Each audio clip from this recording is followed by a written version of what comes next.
Welcome to Dark Vault, the place where we uncover the darkest secrets and forgotten stories from history's shadows. Today we reveal the tragic tale of a young woman whose beauty became her curse.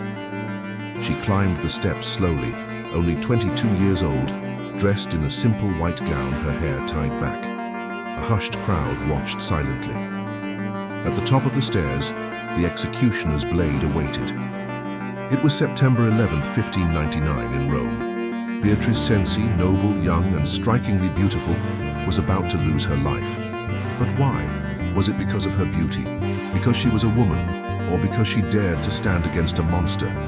This is not a story of politics or war, it's a story of power, silence, and a woman who paid the highest price simply for being born into the wrong family. The Cenci family was one of Rome's wealthiest and most powerful, but behind their grand estate hid unspeakable horrors ruled by Francesco Cenci, a man feared even by those closest to him. Francesco's obsession was his daughter Beatrice. Born in 1577, her beauty was both a blessing and a curse.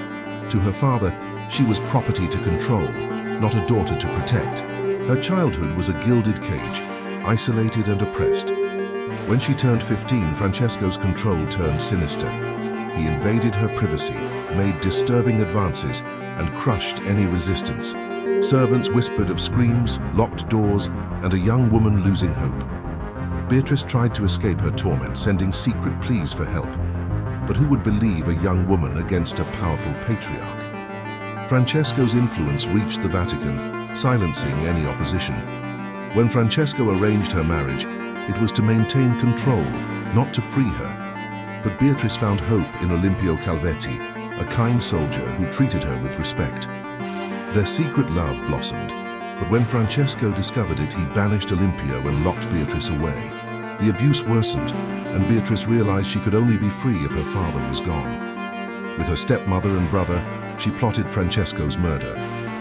On a dark night in 1598, he was killed, an act of desperation that sealed their fates. The investigation was a sham. Tortured confessions and a predetermined verdict condemned Beatrice. Despite pleas and evidence of abuse, she was sentenced to death. On September 11, 1599, dressed in white like a bride, Beatrice faced the executioner with dignity. The blade fell, and a young life was lost to cruelty and injustice. Her death shocked Rome and echoed through history. Poets, painters, and writers immortalized her story, a symbol of resistance and the high cost of defying power. Centuries later, Beatrice's story reminds us of the dangers women face, but beauty becomes a weapon used against them. She paid with her life for being born beautiful in a world that condemned her for it.